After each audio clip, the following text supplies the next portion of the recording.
مساء الفل، اخباركم ايه؟ الناس اللي بتقول لي في صفقات تاني في النادي الاهلي في الماركات الشتوي الحالي ولا لا؟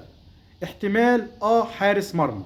الاسماء وبالترتيب: محمد بسام حارس مرمى سيراميكا كليوباترا، الحارس الثاني المهدي سليمان حارس مرمى الاتحاد السكندري، الاسم الثالث ابو جبل حارس مرمى البنك الاهلي، الاسم الرابع احمد الشناوي حارس مرمى بيراميدز واللي عقده هيخلص اخر السنه. لكن الطيار واللي موافق جوه النادي الاهلي وهو بقوه على محمد بسام. وعلى فكره محمد بسام موافق يكون جوه النادي الاهلي حتى لو اعاره 6 شهور. يعني الموضوع منتهي.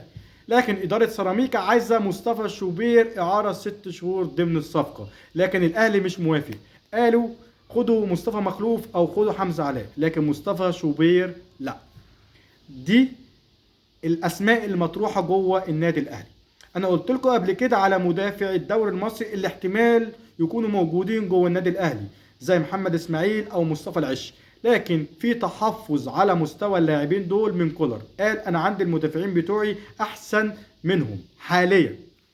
لكن الاسم المطروح وبقوه واللي لفت الانظار هو احمد عبدين، مدافع منتخب مصر للشباب ومدافع النادي الاهلي للشباب اللي لعب الوديه الاخيره واللي لفت الانظار وبقوه. احتمال كبير يصعد للفريق الاول هو معتز محمد. دي الاسماء اللي مطروحه جوه النادي الاهلي. ده اللي عندي دلوقتي، اشوفكم في فيديو جديد. سلام.